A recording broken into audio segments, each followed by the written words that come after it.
ఒక విద్యార్థి సంఘం ప్రపంచ స్థాయి ఒక సమస్యని ఆలోచించమని తమకంటే పెద్దవాళ్ళైనటువంటి తమకు చాలా తండ్రులు తాతల వయసుల వాళ్ళని వాళ్ళు ఒక స్పందింపజేస్తూ ఒక చైతన్యవంతంగా ఆలోచించాలని మనకు ఒక సందేశం ఇస్తూ ఈ సభని వాళ్ళు నిర్వహిస్తున్నందుకు వారికి నేను అభినందన తెలియపరుస్తున్నాను.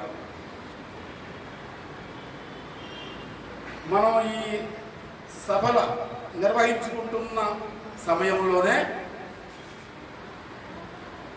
హమాస్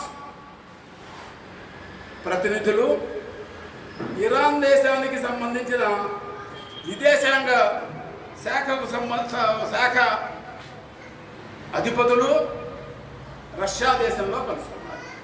నడుస్తోంది ఇవాళ ఈరోజు ఈ క్షణంలో హమాస్ ప్రతినిధులు రష్యా మాస్కోలో కలుసుకున్నారు. ఇరాన్ వాళ్ళు అంటే ఈ మొత్తాన్ని మళ్ళీ అక్కడ వాళ్ళు ఒక ఆలోచన చేయడానికి జరుగుతున్నటువంటి ఒక పరిణామాలను మీ దృష్టికి తీసుకోవడానికి చెప్తున్నా. అది ఎట్లాంటి ఫలితాలకు దారి తీస్తుంది ఏమిటి అనేటువంటిది మనం వేచి చూడవలసింది.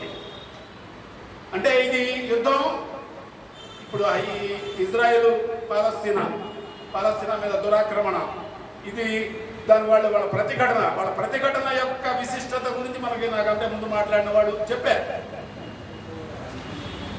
అది